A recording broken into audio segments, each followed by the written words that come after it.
सितारे ज़मीन पर official remake है 2018 में रिलीज हुई स्पेनिश फिल्म कैंपियोनेज का।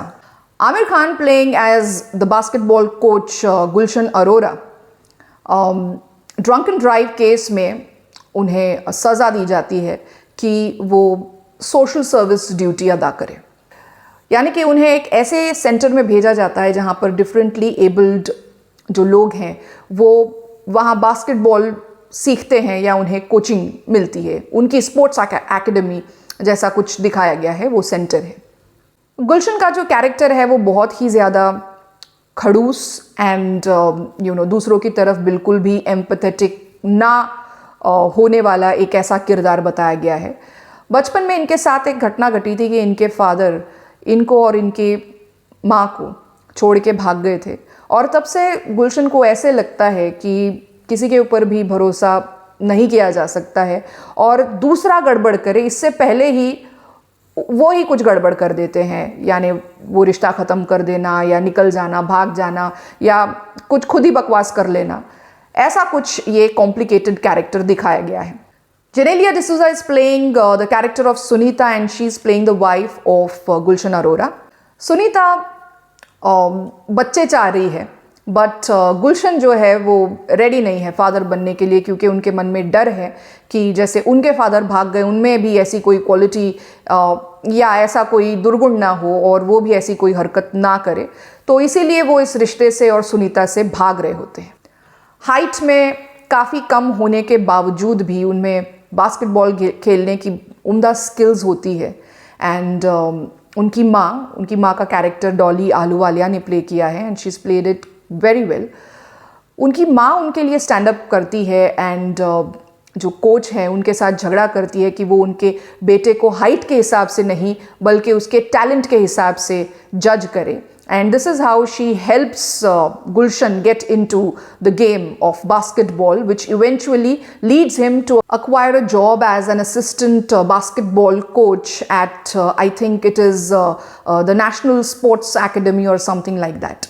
But वहाँ पर भी उन्हें अपने सीनियर के तरीक़ों से दिक्कत होती है एंड वो सीनियर को टोका टाकी करते रहते हैं कि आपकी स्ट्रैटेजी गलत है, आपका प्लान गलत है। तो वो सीनियर उन्हें उनके हाइट के ऊपर से कॉल आउट करते हैं which is wrong, and then जो गुलशन इन रिटर्न करते हैं वो वायलेंट हो जाते हैं and he actually punches his senior coach, his boss, and उन्हें फिर सस्पेंड किया जाता है।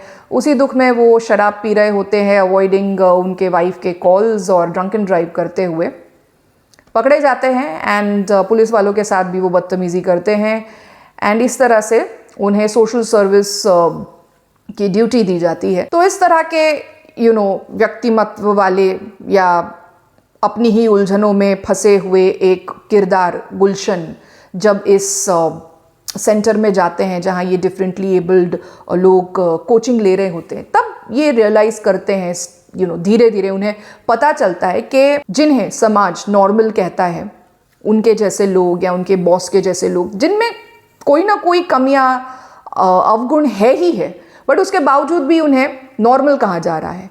और जहां ये लोग जिन्हें, अगर मैं सही शब्दों का प्रयोग करूं तो डिफरेंटली एबल्ड, इस तरह के कोई शब्दों से इन्हें इंडिकेट किया जा सकता है, बट आमतौर पर लोग ऐसे लोगों को पागल कहते हैं, मतिमंद कहते हैं, हैंडीकैप्ड कहते हैं, व्हाटएवर।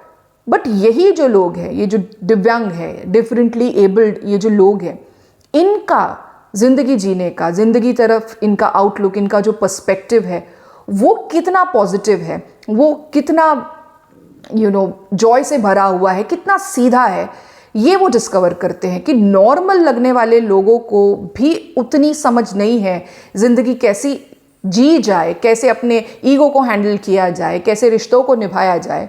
बट ये लोग जो डिफरेंटली एबल्ड कहलाते हैं, इनका आउटलुक से ही, इनके ज़िंदगी जीने के नज़रिए से वो सीखते हैं and he tries to improve and overcome his fears and whatever barriers उनके पर्सनैलिटी में, उनके कैरेक्टर में डेवलप हुए हैं, उसको ओवरकम करने में उन्हें मदद मिलती है। सो ये एक ऐसी फिल्म है, ये एक ऐसी कहानी है।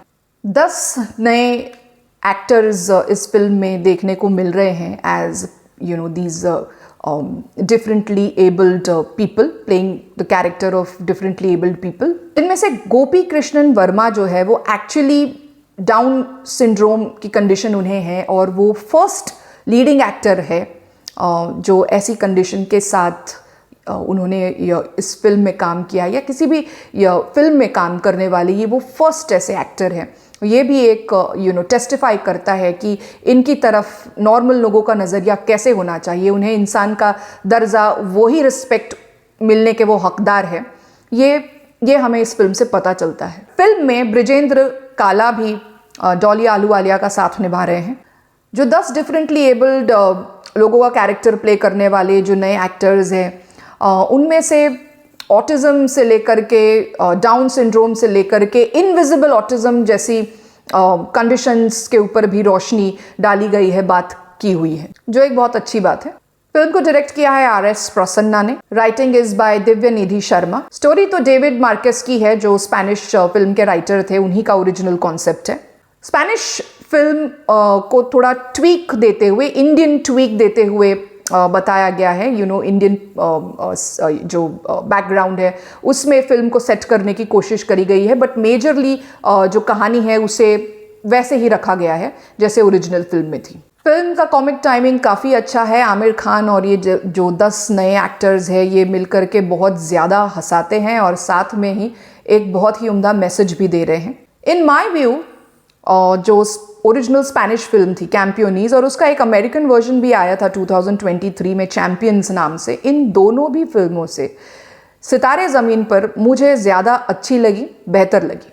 दो ये बास्केटबॉल थीम्ड फिल्म है, बट मेरी राय में इसे लगान या चक दे जैसी फिल्मों से कंपेयर ना करते हुए इसके जज्बे और ये जो मैसेज कन्वे कर रही है, और साथ में ये जो 10 नए कलाकार उन लोगों को रिप्रेजेंट कर रहे हैं जिन्हें समाज ने उनके हिस्से का सम्मान उन्हें नहीं दिया है। ये उनकी कहानी, उनका नज़रिया बताने वाली फिल्म है रादर देन एनीथिंग एल्स। तो हो सकता है कि इन्हीं लोगों को ये लगे कि एक स्पोर्ट्स फिल्म होने के बावजूद जो बास्केटबॉल के न्यूएंसेस हैं या जो मैचेस हैं उनको मे बी बहुत फास्ट ले लिया गया है या उतना डिटेल आउट नहीं किया गया है।